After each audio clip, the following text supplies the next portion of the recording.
Today, January 24th, the Christian Church remembers and thanks God for St. Timothy, pastor and companion to the Apostle Paul.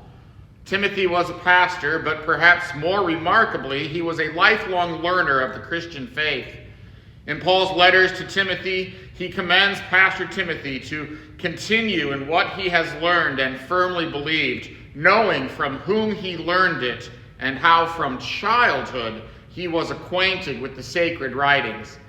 Paul commends Timothy's mother Eunice and his grandmother Lois for their faithful instruction to young Timothy, how they taught him the faith and how he continued then to learn the faith throughout his life. Timothy was also taught and instructed by the Apostle Paul himself, who met him on Paul's second missionary journey. It seems that Timothy became a travel companion to Paul during this time, being educated toward the ministry of the gospel as well. When Paul wrote his letters to St. Timothy, 1st and 2nd Timothy in our Bibles, Timothy was serving as the pastor in the church of Ephesus, which was essentially the center of the Greek Gentile church at that time.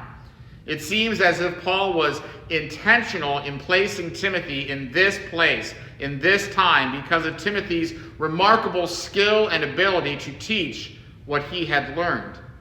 Paul exhorts Timothy to maintain a clear conscience and sound doctrine in his teaching.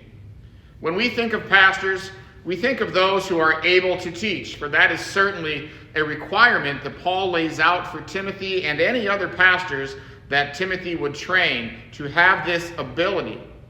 But Timothy also reminds us that the pastor is a lifelong learner, someone who has studied the scriptures and continues to discuss them with those who have wisdom and understanding. Timothy also shows us that theology and study of the Bible is not just for adults. For Timothy, he learned these things as a child, and that prepared him for a life of service and ministry in Christ's church. And so today, January 24th, we do thank God for using his servant Timothy as a pastor in the church of Ephesus and as an example to us all to be lifelong learners of the Christian faith.